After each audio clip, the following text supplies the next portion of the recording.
Welcome back to Morning Rush on Metro TV. This morning, we're going to be looking at education, and we have someone who advocates for children and also goes out of his own way to make sure that they get the best kind of education.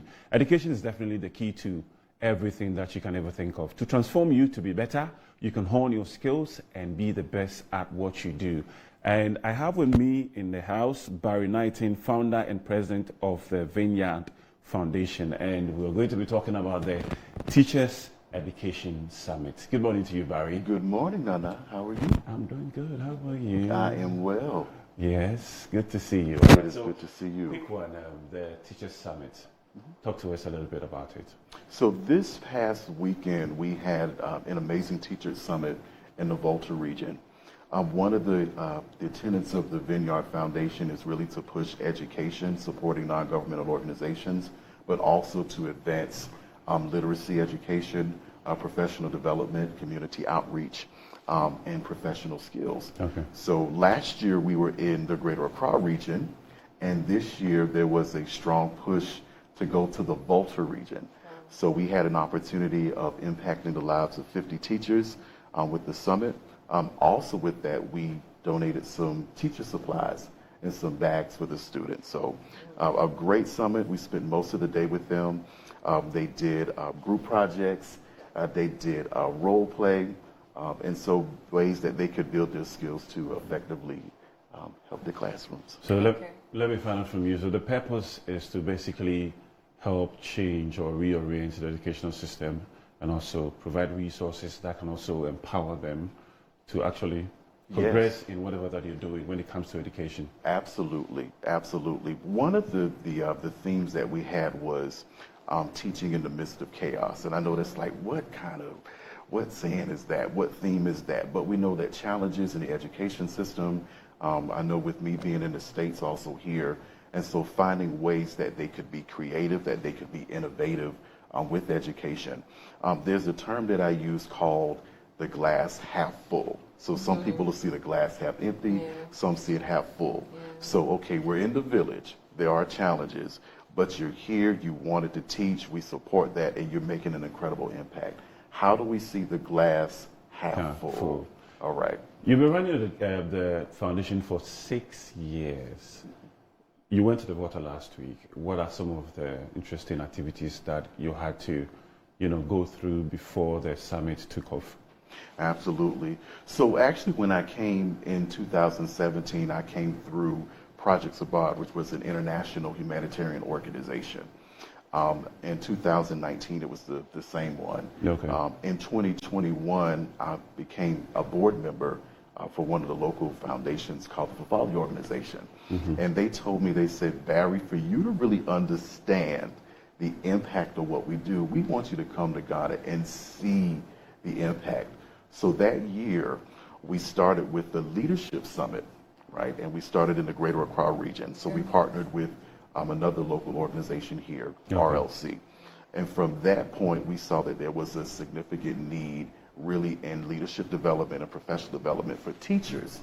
So actually in 2022, we started working more closely with the teachers here. We did the same thing in 2023.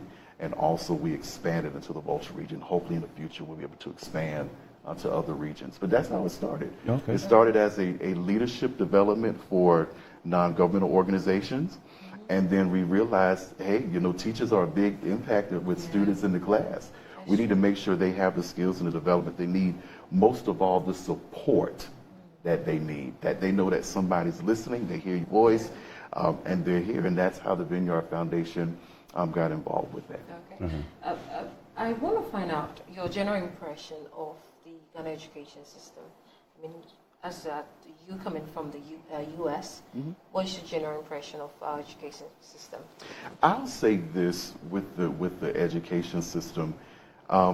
Every system has its successes. Every system has its challenges. We were talking earlier about some of the challenges in students really knowing what they want to do or really being supported in developing other skills.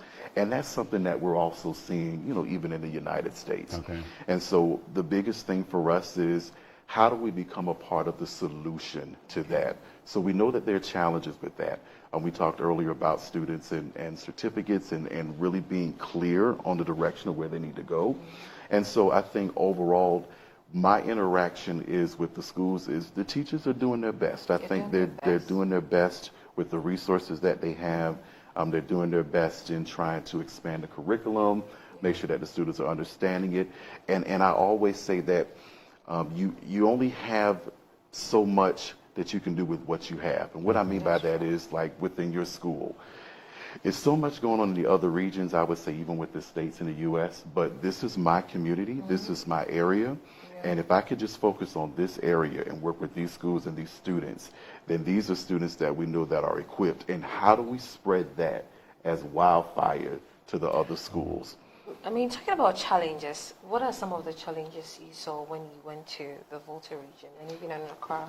So I think one of the biggest challenges is like resources. The village is way, let me say, way out there. I know. When the organization was taking us to the village, it was way out there, and I was saying, where is this village? So you're thinking about limited resources, sometimes limited books, limited teacher supplies, and so for me, simple as okay, as a foundation, how do we come alongside them to help them? And I say come alongside because sometimes humanitarian organizations, they come in and it's kind of this God complex. And though we're helping you, I like that, God complex. This God complex, and sometimes we're here to help you, but it's really a perception as we're kind of better than you, or we're above you, and we're here to help you because you're poor and you need help, I know. and you need these resources. That's not the Vineyard Foundation, which is and that's one of the reasons why we came in and we say the glass half full. You guys have, and this is how we approached it, you have the gifts, you have the talents, you have the creativity. I'm just here, and I told them as a brother to walk alongside you to make sure for you to get what you need. And so they spent, we took them through like a recycle system, like when you're recycling things, recycle, reduce, and reuse. Okay, you don't have to change some things, but maybe there's some things that you got to reduce. Maybe some things you got to repurpose in how you view your teaching position. So it's like being transformed by the renewing of your mind and seeing your position from a different standpoint, but also realizing that nobody else should come in and belittle you and make you feel because you don't have the resources, or saying, we're here, we're bringing God here, and you're misusing faith, to really impact, versus our foundation, which uses faith to build you up and to walk with you. So in this whole approach, it was more of a facilitator. You guys, as a matter of fact, I had them do a map of the village, a map of your resources. What do you have that's already here? Okay, so there's chaos, there may be challenges in the system, but you've got gifts here. You've got a coach, you've got a person that does dance, you've got a person that's good with personalities.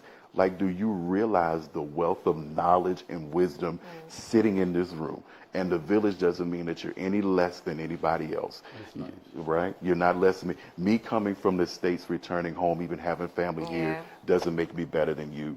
And at the end of it, we did like a little football where they had to kick the ball to somebody and kick the ball and saying, all right, now you got to tell us what you've learned. And I was hearing everything from, I want to manage my classroom better. I want to have more instruction time. I think the way I was a little too angry with how I approached my students. The glass half full. So you're seeing that. So now they're repurposing their position, and they're seeing themselves in a different, like, hey, we have more than what we think we have out here. Wow. And one of the schools actually said they did one of the best, I think, when they were rated. And it's like, look at what you're doing with the minimum resources. So that is how the Vineyard Foundation comes in. All right, I'm sure they were all empowered, especially the teachers. But you've been running this foundation for 6 years, right? So what happened is I was coming independent. So there was no foundation. I literally, I said, I have a heart for this. I think this is my calling. And I had a mentor in 2022. His name is Ron Harvey. And in the States, he was saying, you need to be 510c3 or be a non-governmental organization. Okay. So though the Vineyard Foundation came in 2022, the work was already being done. Okay. I'm a big proponent of the work should already be done. The foundation or the name of it only enhances it. You know, I shouldn't wait for the name of a foundation to do the work. So the work was already being done. Okay. So the foundation has been around now for 2 years, but the work has been going on for 6. For 6 I just put it in a better umbrella to have maximum impact, also to create a better administrative structure. So when we're talking about our message, when we're reaching the world, we're more organized, we're walking in integrity, and people trust the foundation to do its part. Also that they know that they can trust us with the stewardship of resources and with the stewardship of our vision and mission. And before you come in, sorry, this is my last one. Talking about the Vineyard Foundation, why did you choose education, especially looking at teachers and not health? You know, most foundations or NGOs, health, but you decided to focus on education. What's the inspiration? I'm a social worker. I'm a social worker. And so social workers, we always look at the need. Okay. What is the need? And for me, I've always wanted to be a teacher. I'm a professor. Wow. So I teach on a college level in the States. So I love education. I love teaching. I've had what they say undergraduate students, and I've had advanced students. I've had students older than me. And so it gives me a chance really I think to walk in my gifts. I think to really set the example. I think really to show them that, hey, this is my gift, but what are yours? Yeah. And so education has always been big. I wanted to teach so bad. I would be teaching to the wind. I had a make-believe classroom. Like, it was like I had students, I had grade books, tests. I had tests, I had quizzes. When I went to school, I was actually studying to be a teacher, and then I ended up going into the private sector, back into the public sector. And I kind of went back and forth between the public and private sector. And when the opportunity came to teach, I took advantage of it. So it gives me a chance to really walk in my gifting and do it. So, You're a ray of sunshine. From what you're saying, you're here to stay. So I wanted to find out, how do you get funded to run all these projects? Because you've been doing it for 6 years and counting. So we've been blessed to have a group of funders, not just in the States, but around the world, that believe in the mission and vision of the foundation. Interestingly enough, we haven't received any grants. So everything has been donations. But it's amazing to see that when I come, there are some people, they don't even question it. They're like, you're coming? What can I do? And so we have been blessed to raise over what we've asked for every year. And I thank God for that. That's the only way. And so having a group of funders that believe in your vision, your mission, that means the world, that they believe in what we're doing, but they also understand our approach, that we're not coming to put anybody down. We're not coming to discredit what's already being done.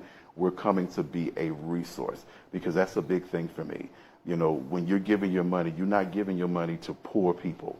You know, this is not a God complex foundation where we're belittling people. We're here to uplift people. And when you're giving in and you're sowing into someone who has the creative ability, the innovation and all to do what they're doing, like these teachers. All right, so let me find out also from you. As much as you're doing this, I'm sure that you want to really take it far, just like you said. So I want to find out from you that what are some of the wonderful stories, perfect examples that you've gotten from the teachers that you've been having this program with? So I actually they actually sent a thank you message, like a really long message to say thank you, that this was actually helpful. They talked about how they enjoyed it. I think they enjoyed the football a lot. Don't you have any stories that some of them have shared with you that out of this experience, this is what I'm doing now? I used to do it this way, but then because of this experience, I now go this way, and so far so good. The results are something that fulfills me or fulfills her. Well, one of the teachers talked about dealing with how they approach their classroom. That they would get angry all the time. How they would deal with their students, and just kind of coaching them through what are some things that they can work on. Like one of the tenets we said with the recycle process was, how do you reduce? So the teacher was like, I think I need to reduce this, and this has helped. But one teacher talked about expanding like more time for the students to be able to do kind of more homework, to do things like, you know what, this is going to help by giving them more activities of things that they can brainstorm, that they can work through. It actually helps advance what they're doing. So those are some of the stories that I'm getting. And what I like about it is things that they can do even without the resources. They already have it, so it allows them to expand what they already have. Okay. Right, so you've done Volta region? Yes. Greater Accra. Where next are you going? So I'm not sure. I'm open to any region. I am open. The next edition is going to happen here. So the next edition is going to happen here. Yeah, right in the studio. Right here. That's right. We're going to do it in the studio, and I got to have Nana, and I got to have Harry. I can't have anybody else. All right, so I mean, I'm sure that there are people out there that would like to collaborate with you or be part of what you're doing. So, I mean, if you have a message that you can share with our viewers so that they get to know how they can contact you or reach out to you. Okay, so you can contact us. We're www.thevineyardfoundationsc.com. Okay, that's our website. And so that's a way that you can get in contact with us, and we would love to collaborate. This is not just limited to the Volta region, but the Greater Accra region. But our message is really, as we talked earlier, God's love through education, through literacy, through community action and development. That has been a staple of our foundation. That is a staple in the future. And we look forward to collaboration. And we're grateful for the opportunity to serve. Professor Barry Knighton, founder and president of the Vineyard Foundation, thank you very much this morning. Thank you, Nana. Thank you, Harriet. Harriet. To do the good work that you're doing. And God bless you. God bless you. Thank you so much, guys.